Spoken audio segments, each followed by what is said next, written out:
जिया करते हैं। जीने को तो लोग जिया करते हैं, काम करने की नहीं है फिर भी किया करते हैं। जीने को तो लोग जिया करते हैं, काम करने के नहीं है फिर भी किया करते हैं।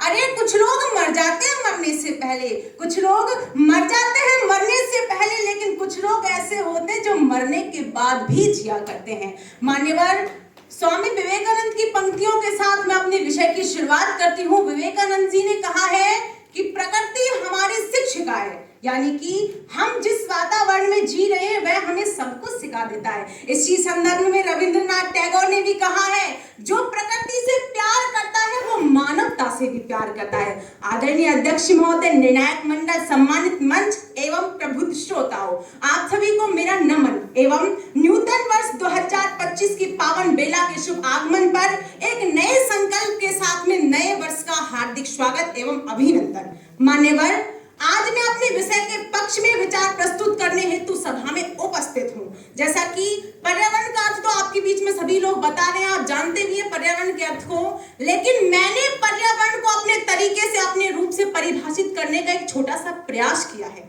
महोदय, एक तो ये जो हमारा शरीर है जो 5 तत्वों से मिलकर के बना होता है, एक इसके अंदर होता है पर्यावरण, और एक जो बाहरी पर्यावरण जो आप सभी लोग देख रहे हैं, विद्वान लोगों ने कहा है छित जल पावक गगन समीरा और पंच तत्व मिल अधम शरीरा।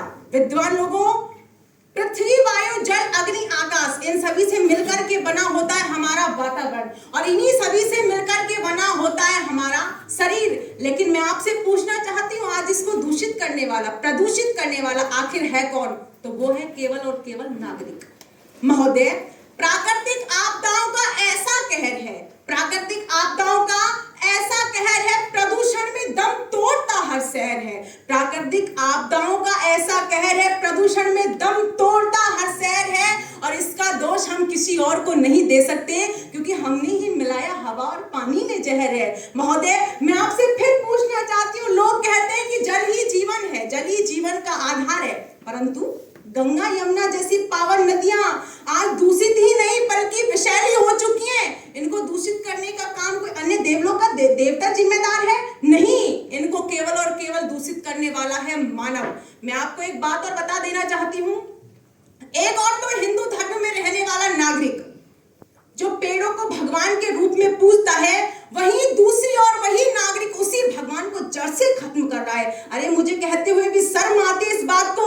अगर पेड़ों को समझना है, अगर अपने जीवन को समझना है, तो पेड़ों से तो प्यार करना ही पड़ेगा, पेड़ों की कीमत को तो समझना ही पड़ेगा, क्योंकि वनों की ऐसी कटाई दिखने लगी है, वनों की ऐसी कटाई दिखने लगी है, प्रकृति भी उस पर चीखने लगी है, और मानव जाति ने ऐसा सर्वनाश किया ना कि ऑक्सीजन भी अब तो बिकने लगी है।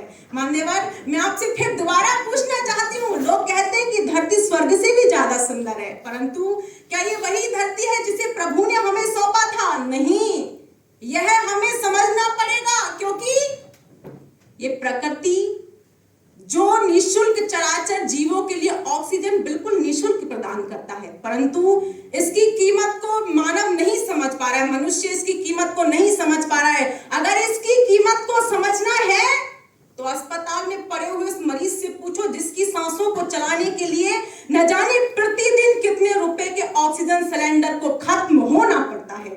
महोदय, अभी मेरे विपक्षी महोदय, मेरी बहन आई थी यहाँ पर, उसने सरकार को जिम्मेदार ठहराया था, लेकिन मैं कहना चाहती हूँ कि दोष दिया बुझे तो दोष हवाओं को देने से पहले कभी बाती तेल भी संभाल लिया करो, कि दिया बुझे तो दोष हवाओं को देने से पहले कभी बाती तेल भी संभाल लिया करो, और सूरज की गर्मी को कोसने वालों कभी एक छाता सिर पर भी तान लिया करो। अरे हर बात में कमियां निकालने वालों कभी खूबियों को भी पहचान लिया करो, क्योंकि सरकार एक कुम्हार की तरह होती है। जिस प्रकार कुम्हार एक घड़े को सुंदर रूप, सुंदर आकार प्रदान करता है ना, ठीक उसी प्रकार से सरकार भी नागरिक के हित में, नागरिक के पक्ष में सुंदर नियमों का निर्माण करती है। अगर हमें अपने जीवन को बचाना, पर्यावरण को सुरक्षित रखना है, तो अपने कर्तव्य को समझना पड़ेगा।